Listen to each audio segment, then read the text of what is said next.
안녕하세요. 세상을 두드리는 소통의 창 두드림입니다.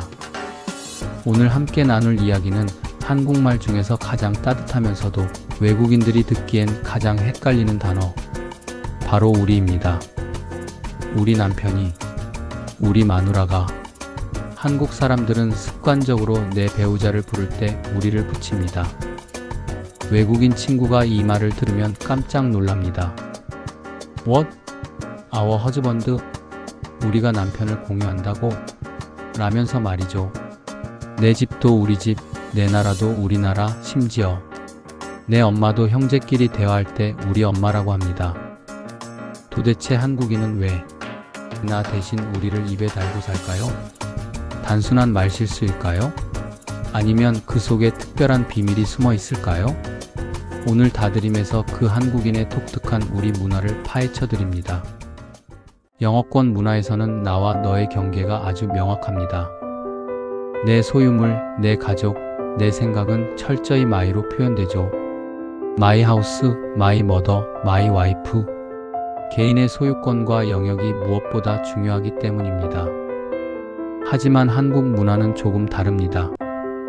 한국 사회는 전통적으로 농경 사회를 기반으로 한 집단주의 문화가 강했습니다. 나 혼자 잘 사는 것보다 우리 마을, 우리 가족이 함께 잘 사는 게 중요했죠.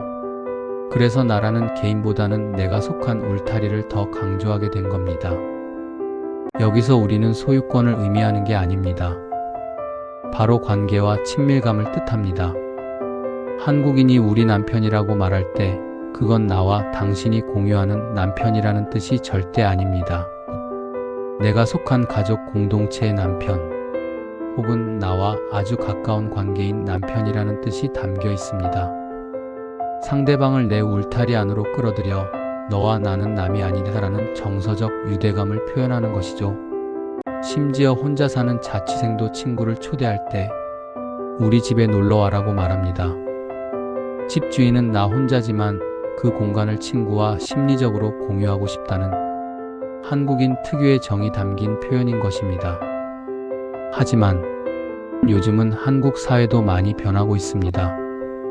개인주의가 확산되면서 젊은 세대를 중심으로는 우리나라 대신 대한민국이나 한국이라고 부르거나 공적인 자리에서는 저희 학교, 저희 회사처럼 자신을 낮추는 표현을 쓰기도 합니다. 그럼에도 불구하고 여전히 한국인의 무의식 속에는 우리라는 단어가 깊게 박혀 있습니다. 월드컵 때 붉은 악마가 되어대 한민국을 외칠 때 느껴지는 그 뜨거운 연대감, 그게 바로 우리의 힘입니다.